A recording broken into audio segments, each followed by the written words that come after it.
Bonjour, cette capsule vidéo va vous permettre de créer une question calculée simple dans un test en ligne de Moodle. Tout d'abord, vous devez entrer dans un test que vous avez déjà créé. Cliquez maintenant sur la roue dentelée, cliquez sur Modifier le test et cliquez sur Ajouter une question. Cherchez maintenant Calculer simple et cliquez sur Ajouter. Donc, vous mettez des mots-clés pour retrouver facilement la question. Par exemple, si vous aviez 400 questions, donc ça pourrait être le titre du cours, un chapitre, un thème particulier, un niveau de difficulté, un type de question, etc., etc. Donc, l'important, c'est que quand vous allez voir ça, ça vous fasse penser à cette question-là qu'on va écrire. Donc, on va écrire maintenant le texte que l'étudiant voit. Donc, calculer le périmètre d'un carré de trois petits points. Carré, c'est parce qu'on va juste une valeur. Je vais mettre un rectangle pour montrer que ça fonctionne avec deux valeurs. Rectangle de base de, par exemple, une valeur de point, donc une variable qui est ici, et d'une hauteur de une autre valeur, puis ça va être en centimètres. Donc, je vais remplacer mes trois petits points ici par une variable. Donc, la variable, elle est entre crochets. Donc, je fais alterne caractère crochet. Je mets un nom, donc par exemple, c'est une base, donc je pourrais l'appeler BS, fermer crochet.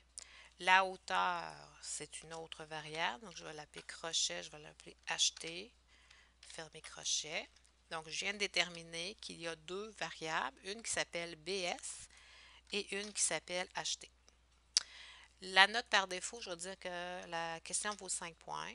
Ensuite, la réponse en tant que telle, bien, la réponse, ça va être crochet BS crochet multiplié par l'autre équation qui est HT, l'autre variable qui est HT, ce qui nous fait l'équation crochet BS fermé crochet multiplié par crochet HT fermé crochet. Et ça va valoir 100% des points, parce que c'est la bonne réponse.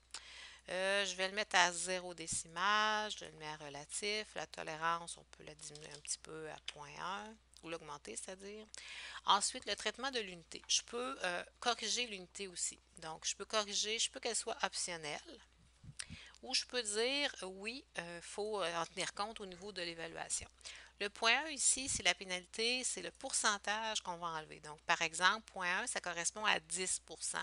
Si ma note correspond à 5 points, 10 de 5 points, ça va faire 0,5. Ça veut dire que l'unité va enlever, si elle est fausse, elle va enlever 0,5 points.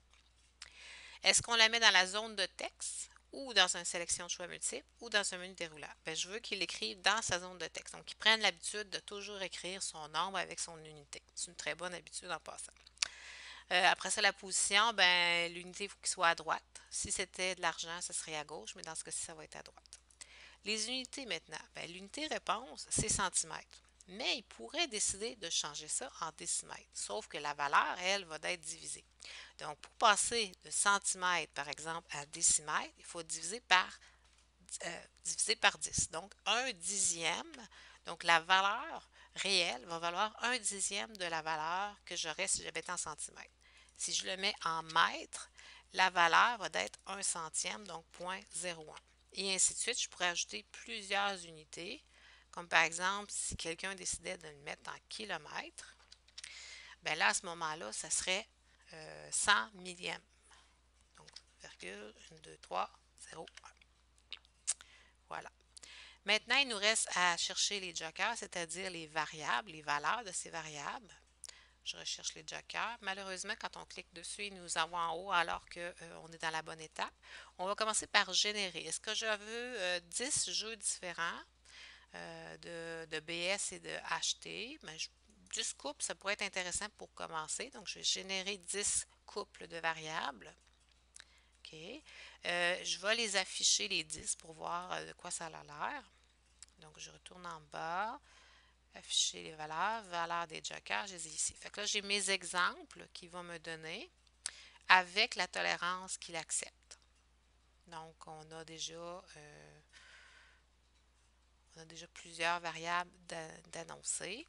Et on fait enregistrer les modifications et continuer. si je vérifie une dernière fois, tout a l'air en ordre. Je vais faire enregistrer. Et maintenant, on va faire le test. Donc, la question, elle est ici.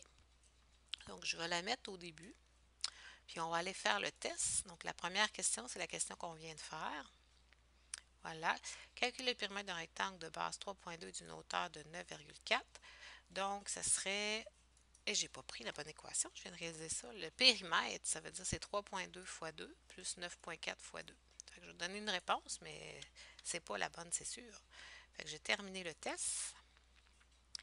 Tout envoyé terminé.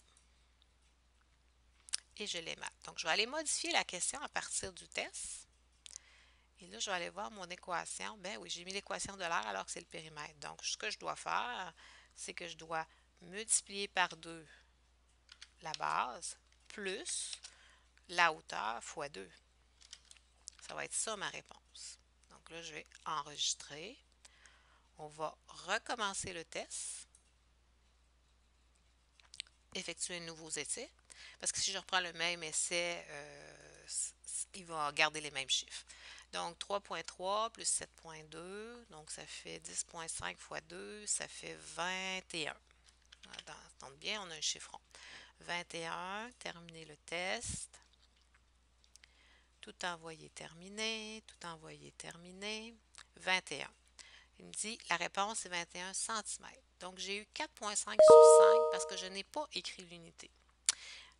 Qui était vraiment, je l'avais mis vraiment à 10% de la valeur du nombre. Mais par contre, il m'a corrigé le 21, donc j'ai eu quand même 4,5 sur 5. Donc la prochaine fois, je vais penser à mettre l'unité. Voilà, c'était une question calculée simple.